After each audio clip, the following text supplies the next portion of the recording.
Hello everyone, আজকাল যে ঠান্ডা পড়েছে এই ঠান্ডায় এক গ্লাস গরম গরম বাদাম দুধ খেতে কার না ভালো লাগবে।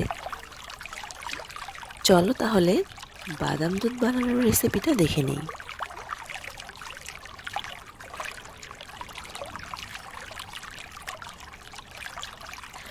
প্রথমে ড্রাই রোস্ট করে নিতে হবে কিছু চীনা বাদাম।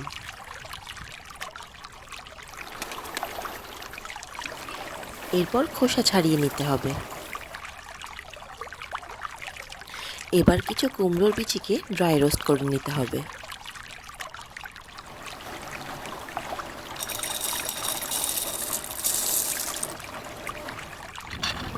এবার কিছু কাঠবাদামকে ড্রাই রোস্ট করে নিতে হবে।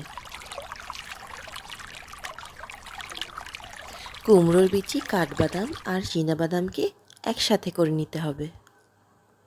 দেখো দেখতে কি সুন্দর লাগছে। কতগুলো খেজুরকে দুধের ভিতর ভিজিয়ে রাখতে হবে। এবার বাদামগুলোকে খুব ভালো করে গুঁড়ো করে নিতে হবে।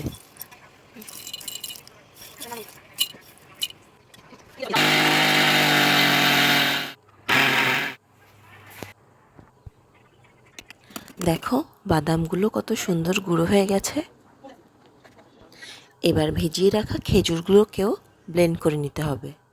এবার গরম দুধের সাথে খেজুরের পেস্টটা মিশিয়ে নিতে হবে। এবার দুধের ভিতর কিছুটা বাদামের গুঁড়ো মিশিয়ে নিতে হবে। বাদামে কিন্তু অনেক বেশি ক্যালোরি থাকে, তাই খুব বেশি বাদামের গুঁড়ো মেশানোটা ঠিক হবে না। চিনি মেশানোর ভিডিওটা করতে ভুলে গেছিলাম, তোমরা চিনিও মিশিয়ে নিতে পারো।